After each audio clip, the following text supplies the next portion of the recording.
Hello বন্ধুরা, অনেকদিন হলো আপনাদের সাথে কথা বলা হয় না। তো আমি শিখতে থাকুন, মনে করলাম আপনাদের সাথে আমার কিছু কথাবার্তা বলা উচিত বিফোর মানে আমাকে চিরতরে ভুলে যান। আমার এই ইউটিউব চ্যানেলটা আমি কেন শুরু করেছিলাম, কী জন্য শুরু করেছিলাম মনে নেই, শুধুমাত্র কমেন্ট করার জন্যই, অথবা ইউটিউব ভিডিও দেখার জন্য। Way back in 2010। এরপরে আমি আসলে সেভাবে কখনোই ইউটিউব চ্যানেলটা চালাই নাই, আনলেস 2-1 বছর আগে কিছু ভিডিও পোস্ট করা হয়েছিল। তো এর মধ্যে আমি ইচ্ছায় অনিচ্ছায় নানান ধরনের ভিডিও দিয়েছি। 5ই আগস্টের কাছাকাছি সময় যখন দেশে একটু অরাজনৈতিক সিচুয়েশন তৈরি হলো এবং প্রচুর লোকজন আমি দেখলাম যে মারা গেল, প্রচুর লোকজন সেটা নিয়ে উচ্ছ্বাস করছে, মানুষের বাড়ি ঘরে আগুন লাগিয়ে দিচ্ছে, বুলডোজার চালিয়ে দিচ্ছে। ঠিক তখন থেকেই আমার এক ধরনের মন খারাপ শুরু হয়। প্রথমত সরকার থেকে মানুষকে, দেশের মানুষ কীভাবে মারা যায় বা বিচার বহির্ভূত হত্যা করা যায় এগুলো আমি কখনো চিন্তা করিনি। দেশে আইন শৃঙ্খলা আছে এবং সবাই কেমন যেন হুজুগে আজকে যেটা করছে কালকে সেটা রিগ্রেট করছে, কিন্তু করার আগে ভাবলে কিন্তু এটা করতে হচ্ছে না। সেটা সরকার হোক, বিরোধী দল হোক, প্রায় সবাই। আপনারা জানেন আমি একজন ক্রিয়েটিভ পার্সন হিসেবে খুবই সেন্সিটিভ। কোনো রাজনৈতিক দলের প্রতি আমার কোনো উন্মুক্ত সমর্থন নেই। তা আমি আসলে কম বেশি জিও পলিটিক্স নিয়েও টুকটাক কথা বলতাম, অনেক বেশি না, কিন্তু একটা সময় পরে সুচিন্তিতভাবে আমি আমার চ্যানেলে ভিডিও পোস্ট করা বন্ধ করি। অতি সাম্প্রতিক সময় গাজী আসামবাগ ফ্লোরিডার যে জার্নি, সে জার্নি আমি ফলো করতে গিয়ে আমার কাছে মনে হলো যে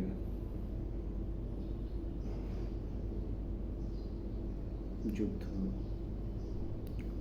হত্যা, মৃত্যু এগুলো পৃথিবী থেকে আসলে চিন্তাই করা যাবে না, থেকে যাবে হয়তো আমাদের অনেক কিছু বলতে যাবে।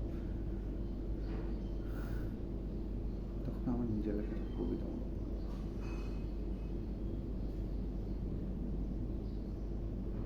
Maybe I can't stop war, genocide, something like that, but I can push my finger towards peace. So সেটা আমি যখন কবিতা লিখতাম তখন পোয়েট্রি শেয়ার করবো আপনাদের সাথে, কিন্তু as a content creator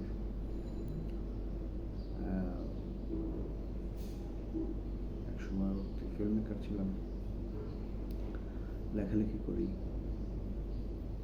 you can say creative soul. হ্যাঁ, সার্ভাইভ করার জন্য আরও অনেক কিছু করি হয়তো। আমার কাছে মনে হচ্ছে চুপ থাকাটা ভালো রাস্তা না, আমাদেরকে কথা বলতে হবে, কথা বলাটা জারি রাখতে হবে। সেটা হোক সামান্য অন্য কোনো বিষয়, যে কী করে ভালো ঘুমাবে হতে পারে, কী করে সুস্থ রাখবেন, কী করে প্রোডাক্টিভিটি রাখবেন, কী করে বেটার কমিউনিকেশন করবেন সকলের সাথে।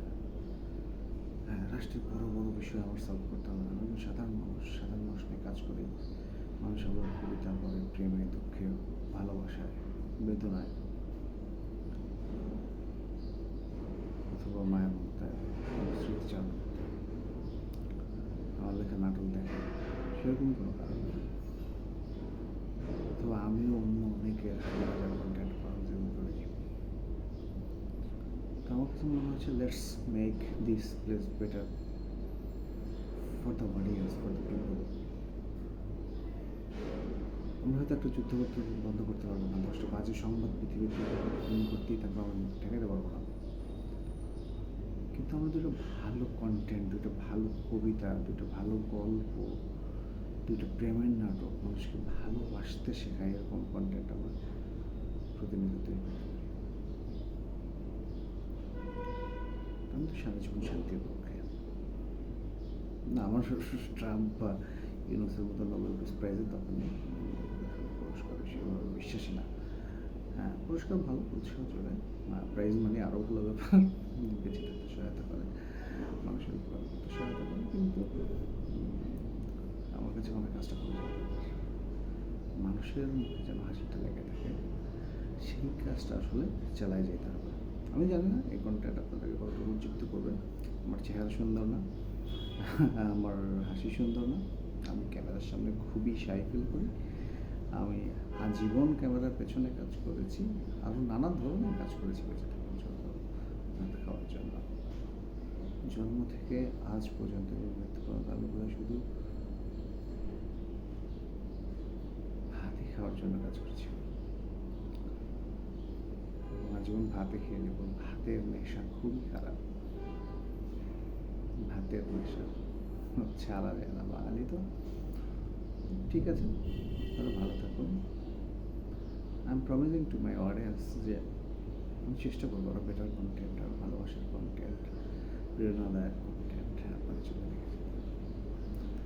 আমি আমার কন্টেন্টের মাধ্যমে চেষ্টা করবো, সেটা আমার লেখা হোক, আমার সাহিত্য হোক, আমার নাটক হোক, আমার চিত্রকলা হোক, কিংবা মিনিমাম এই ব্লগটা হোক, কিংবা ধরেন যে আপনাদের সাথে যে কনভারসেশন করার যে কোনো মাধ্যম হোক, পার্সোনাল লাইফ, আমি চেষ্টা করবো পজিটিভিটি ছড়িয়ে দিতে।